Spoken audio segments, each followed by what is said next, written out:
மரம் வேர் விடும் பொழுது எப்படி இதான் இருக்கு மரம், இது வேர் விட்டுட்டு அப்படி வேர் விட்டாச்சுன்னா ஆழமாக போயிட்டு அதுக்கப்புறம் என்னவா இருக்குது இந்த மரம்? எந்த அளவுக்கு உன்னுடைய விசுவாசம் ஆழமாக போதோ அந்த அளவுக்கு நீ பெரிய காரியத்தை செய்ய முடியும். சும்மா சும்மா மண்டையை ஆட்டிட்டு பாஸ்டர் பார்க்குற நேரம் சீக்காரனா மண்டையை ஆட்டுறனாலையோ கையை தட்டுறனாலையோ நீ ஊனால உன் விசுவாசம் எந்த அளவுக்கு ஆணி பாய்ந்த மாதிரி ஆணி வேறா உள்ள போதோ அந்த அளவுக்கு தான் நீ தேவனுடைய அதிசயத்தை அனுதினமும் பார்க்க முடியும். இல்லையா சொல்லுங்க? எப்படி? அசையாத மரம். இது என்ன மரம்? விசுவாச மரம். இந்த மரத்தில் டெய்லி அற்புதத்தை பார்க்க முடியும். இந்த மரத்தில் டிக் டிக் நிமிடங்கள் வந்தால் கூட இந்த மரம் என்ன பண்ணாது? அசையாது. ஆமேன்.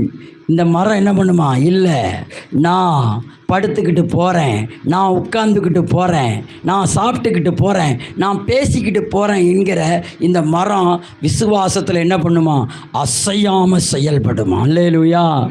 இல்லை அவ்வளவுதான் இன்னைக்கு கிடைக்காது போச்சின்னு நீ விசுவாசத்தை விட்டு அவிவிசுவாசத்துக்குள்ளே வரும்பொழுது தான் பிசாசு கையில் நீ ஒப்பு கொடுக்கிற. புரியுதா? உன் வார்த்தையை பிசாசு பிடிக்க ரெடியாக இருக்கான். இங்கே ஆண்டவர் பிடிக்க ரெடியாக இருக்கார். உன் மனநிலைமை நீ தான் தடுக்கிற, உன் ஆசீர்வாதத்தை நீ தான் தடுக்கிற, உன் ரட்சிப்பை நீ தான் தடுக்கிற, உன் சுகத்தை நீ தான் தடுக்கிற, உன்னுடைய மேன்மையை நீ தான் தடுக்கிற. இந்த ஐயா பிள்ளைன்னு ஒருத்தருங்க வந்தார், வேலை இல்லைன்னு அழுதார். வேலையை வாங்கி கொடுத்தேன், வேலைக்கு இன்டர்வியூவும் போயாச்சு. கடையை திறக்கிற அன்னைக்கு கூப்பிட்டா வரமாட்டேன்ட்டார்.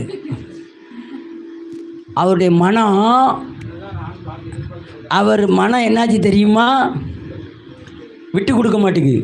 காலையில் 4 மணிக்கு எந்திக்கணுமே, வேலை வேணுமா, 8000 ரூபா சம்பளம் வேணுமா, ஆனால் 4 மணிக்கு எந்திக்க முடியாத மனம் என்ன பண்ண மாட்டேங்குது?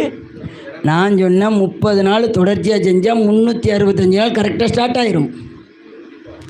ஒரு காரியத்தை நீ தொடர்ந்து செஞ்சேன்னா 365 நாள் நிறைவு. அவன் என்ன சொன்னான் தெரியுமா? 8000 ரூபா கொடுக்க 2 மாதம் கழித்து 10,000 ரூபா கொடுக்கணும். காலைல 3 மணி நேரம், சாயங்காலம் 3 மணி நேரம் தான் வேலை. மொத்தத்தில் மித்த நேரம் பூரா ரெஸ்ட்டு. 10,000 ரூபா உனக்கு தேவை, அழகாக கொடுக்கு, நல்ல சம்பளம் தானே. அப்போ அவருடைய மனம் என்ன பண்ண மாட்டுக்கு?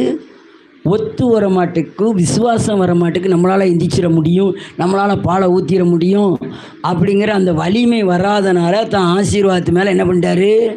நல்ல மணலை ஏறி கோரி தலையில் போட்டுக்கிட்டாரு. அடுத்தவன் போயிட்டான், வாய்ப்பு கிடைச்சுன்னா அவன் ஏறிட்டான். அல்லேலூயா. முடிஞ்சு போச்சு. ஆமென். உன் வாழ்க்கையில் தேவன் பல விஷயங்களில் நீ உன் வாய்ப்பை விட்டு கொடுத்ததுக்கு காரணம், உன் ஆசீர்வாதத்தை தடுத்ததுக்கு காரணம் உன் மனம்தான். உன் மனதுக்குள்ள ஆழமான விசுவாசம் இல்லை. என்ன இல்லை? வாய்ப்பை தேவன் நிறைய தந்திருக்கிறாரு, நேரத்தை நிறைய தந்திருக்கிறாரு, ஆனால் நீ தான் அதை வேண்டான்னு தடுத்ததை தேவன் அறிவார். தேவனிடத்துலவே நீ என்ன சொல்ல முடியாது? ஒன்றும் சொல்ல முடியாது. ஐயா அதெல்லாம் அழுகிற கூட்டம் ஓடு, ஏற்கனவே நான் செஞ்சு வச்சுருக்கேன், அதை எடுத்து சாப்பிடக்கு உனக்கு வலிக்கு. அல்லேலூயா. சோம்பேறி உளமாட்டான். சொல்லுங்க, சோம்பேறி ஆத்துமா என்ன பண்ணுமா? விரும்பியும் அது பெறாது. சோம்பேறி என்ன பண்ணும்? சட்டி சோறை சாப்பிட்டுட்டு குப்பரை அடித்து படுத்து கிடக்கும். என்ன பண்ணி கிடக்கும்? ஆனால் சோம்பேறி சட்டி சோறு சாப்பிட்றவங்களெல்லாம் நான் சொல்கிறேன், சோறு சாப்பிடு, புத்தி உண்டாகட்டும், மட்டும் உண்டாகும்படிக்கு சாப்பிடாது. என் கூட பாம்பேயில் இருந்தவங்க கேட்டாங்க, என்ன பாஸ்டர் நானே சின்ன தோசை தான் சாப்பிட்டேன், 3 பாங்க. என் லிமிட் 3 தான். எனக்காக இல்லை, அம்மா சொன்னாங்க. அம்மாலாம் சொல்லுவா தான், எங்கள் அம்மாவுக்கே 3 தான். ஆமாம், அவ்வளோதான். 3 இட்லி தான், 3 தோசை